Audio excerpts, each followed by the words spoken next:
अब भोलि दिन अब अरू कोही हाला अब उनीहरूले पनि बनाउँछ। एउटा कुरा नि युवा तपाईँलाई म के वचन दिन्छु भने नि खड्ग साम्पाङले जीवनमा 1 रुपियाँ पनि भ्रष्टाचार गर्दैन होइन। तपाईँलाई त्यस्तो नेतृत्व चाहिन्छ होला होइन है, मलाई आँखामा हेरेर भन्नु न त्यस्तो नेतृत्व चाहिन्छ र त हामी बनाइरहेको छु।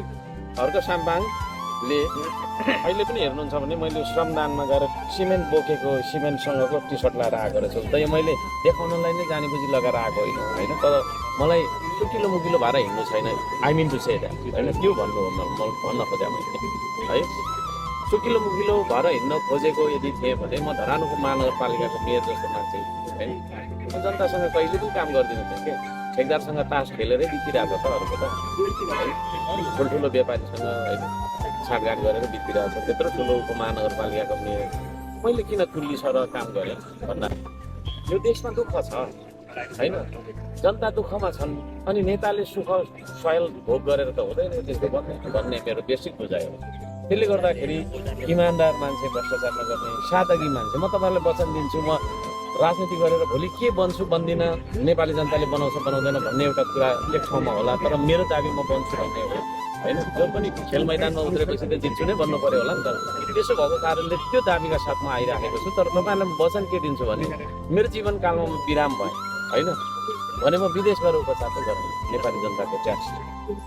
सरकारी कार्य के अरे तपाईँको चाहिँ नि अस्पतालमा जहाँ नेपाली जनता तपाईँको चाहिँ नि जस्तो किसिमको स्वास्थ्य उपचार गरिरहेको छ नि त्यस्तो उपचार गरौँ होइन। ती कुराहरू छन्। यदि यो खालको सादगी भएको र काम गर्ने मान्छे र तपाईँको चाहिँ नि भनौँ न विभिन्न खालका योजना बनाउन सक्ने मान्छेलाई चाहिँ नेपाली जनताले चुन्नुपर्छ जस्तो मलाई चाहिँ लाग्छ है होइन। अभाव भइरहेको गरिबी भइरहेको जनताले दुःख पाइरहेको भन्ने किसिमको कानुन छ कुरा बुझ्नुभयो नि।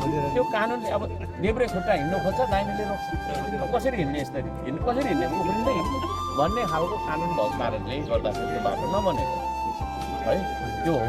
र अब यो तपाईँहरूले चाहिँ नि मलाई माथि पुर्याउनु भयो र मैले भने जस्तो भयो भने नेपाली जनताले हामीलाई चाहिँ के अरे तपाईँको चाहिँ श्रम संस्कृतिको सरकार गठन गर्ने गरी हामीलाई भोट दियो भने हामी यस्ता सम्पूर्ण कानुन हामी चेन्ज गर्छौँ। कानुन चेन्ज नगरिकन विकास हुँदैन। मैले धेरै कुरा केही छैन कि बिरुवा रोप्दासम्म मुद्दा आयो मलाई, किन रोपिस् तैँले कसको अनुमतिले रोपिस् भन्छ होइन। अब वन क्षेत्रमा बिरुवा छैन है, उजाड पाखा छ, त्यहाँ मैले बिरुवा रोपेँ त्यत्रो तपाईँको गुहारेर रोपेँ, मलाई मुद्दा आयो। फुल रोप्दा मुद्दा आयो, उद्योग खोल्दा मुद्दा आयो, स्कुल खोल्दा मुद्दा आउँछ भनिसकेपछि कस्तो कानुन रहेछ? त्यो त कानुन मात्रै रहेछ यो देशमा त। कानुन के को लागि भन्दा कानुनकै लागि, संविधान के को लागि भन्दा संविधानकै लागि, सरकार के को लागि भन्दा कुर्सीको लागि, नेपाली जनताको सेवा